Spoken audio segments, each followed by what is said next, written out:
Hello friends, welcome to Southern Food Tamil.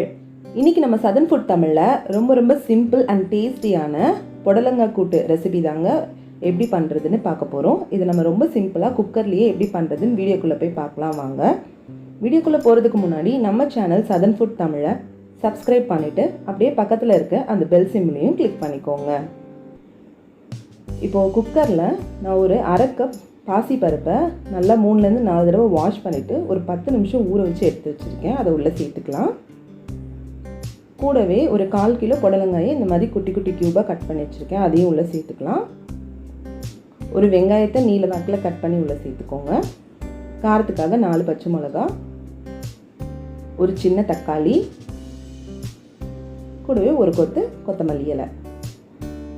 இது கூட 1 teaspoon மஞ்சள் தூள், 1 டீஸ்பூன் மிளகாய் தூள். மிளகாய் தூள் பார்த்து சேர்த்துக்கோங்க. ஏற்கனவே பச்சை மிளகாய் கொஞ்சம் அதிகமாக சேர்த்துருக்கோம். இப்போ இதுக்கு தேவையான அளவு தண்ணி ஊற்றிக்கோங்க. தண்ணி கொஞ்சம் கம்மியாக சேர்த்துக்கிட்டா போதும். புடலங்காயிலேருந்தும் தண்ணி வரும். இப்படி ஒரு தடவை மிக்ஸ் பண்ணிவிட்டு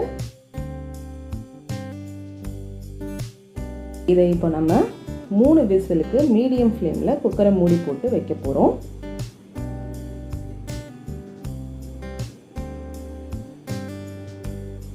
இப்போ பாருங்கள், விசில் வந்து ப்ரெஷர்லாம் ரிலீஸ் ஆகிடுச்சு. நான் ஓப்பன் பண்ணி காட்டுறேன்.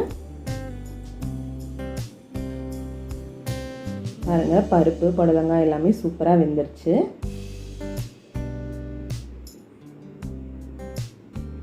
அவ்வளோதான். இப்போ இதுக்கு தாளிப்பு ரெடி பண்ணிக்கலாம். ஒரு சின்ன தாளிப்பு கடாயில் 2 டீஸ்பூன் எண்ணெய் சேர்த்துக்கோங்க. எண்ணெய் காஞ்ச உடனே 1 டீஸ்பூன் கடுகு, 1/2 டீஸ்பூன் உளுந்து, கூடவே ஒரு 1/4 டீஸ்பூன் சீரகம், இது கூட ஒரு 1/2 டீஸ்பூன் பெருங்காயம் தூள் சேர்த்துக்கோங்க. இதெல்லாம் வெடிச்சதுக்கப்புறமா இதில் 2 காஞ்ச மிளகாயை கிள்ளி சேர்த்துட்டு கூடவே ஒரு கொத்து கறிவேப்பிலை. இது எல்லாத்தையும் இப்போ நம்ம பருப்பு கூட சேர்த்துக்கலாம். இது கூடவே உப்பு சேர்த்து நல்லா மிக்ஸ் பண்ணிக்கோங்க.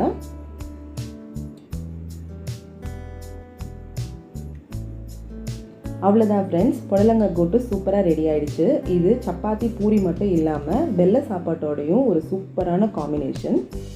கண்டிப்பாக இதை நீங்களும் உங்கள் வீட்டில் ட்ரை பண்ணி பாருங்கள். ட்ரை பண்ணி பார்த்துட்டு எப்படி இருந்ததுன்னு உங்களுடைய கருத்துக்களை கமெண்ட் பாக்ஸில் பதிவிடுங்க.